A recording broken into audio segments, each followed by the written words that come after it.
पंडित शादी मंत्र से कराता है, लेकिन तलाक संविधान से होता है। क्या पंडितों के मंत्रों में इतनी ताकत नहीं थी जो तलाक भी मंत्रों से कराते? अच्छा महाशय जी, ये बताइए, ये मंत्रों से होने वाली समस्या की बीमारी सिर्फ आपको लगी है या आपके परिवार में दादा परदादा को भी लगी थी? एक बार पूछ के जरूर बताना।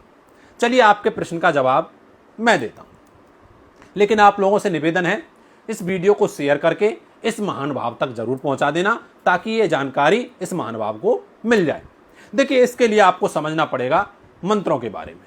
मैं आपको छोटे से रूप में समझाता हूं कि मंत्र किसे कहते हैं। मननात त्रायते इति ही मंत्रा, जो आपके मन को तार दे, आपके मन को सुख शांति प्रदान करे, उसे कहते हैं मंत्र। और मंत्र के प्रत्येक उच्चारण में एक ऊर्जा होती है, एक एनर्जी होती है। अब आप कहेंगे, साहब ये बताइए कि हम कैसे मान लें कि मंत्रों के प्रभाव से सुख और शांति प्राप्त होती है? तो चलिए, इसका भी मैं एक उदाहरण देकर के आपको समझाता हूं। देखिए, जब मैं आपके बारे में अच्छे अच्छे शब्द कहूंगा तो आपको कैसा लगेगा? आपको अच्छा लगेगा, आपका मन गदगद हो जाएगा। और जब मैं आपके बारे में बुरे बुरे शब्द कहूंगा, आपको गाली गलौज करूंगा, तो आपको कैसा लगेगा? आपको बुरा लगेगा, मेरे ऊपर गुस्सा आएगा, आपका तन बदन खोल जाएगा।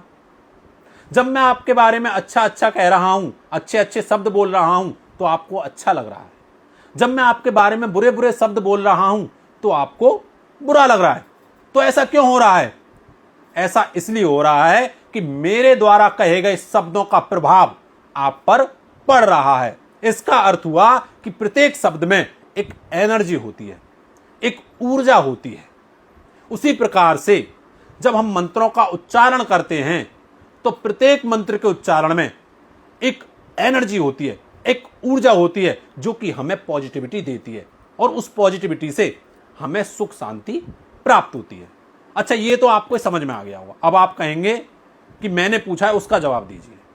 देखिए, आपने कहा कि शादी तो मंत्रों से और तलाक संविधान से। तो महाशय जी, मैं आपकी जानकारी के लिए बता दूं, हमारे सनातन धर्म में, हमारे वेद शास्त्र पुराणों में आपको तलाक शब्द देखने तक नहीं मिलेगा। हमारा सनातन धर्म, हमारे वेद शास्त्र पुराण रिश्ता जोड़ना सिखाता है, रिश्ता तोड़ना नहीं सिखाता है।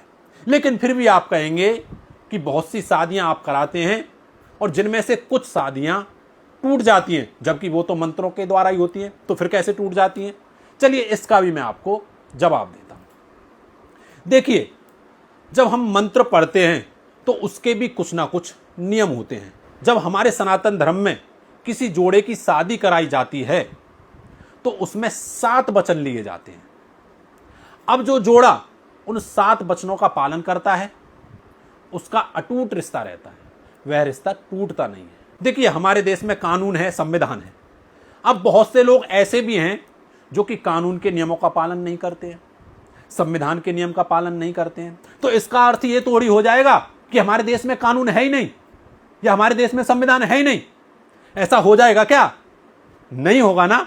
हमारे देश में कानून भी है और हमारे देश में संविधान भी है। उसी प्रकार से अगर कुछ रिश्ते टूट जाएंगे जो नियमों का पालन नहीं करेंगे, तो इसका अर्थ ये नहीं हुआ कि मंत्रों के अंदर शक्ति नहीं है।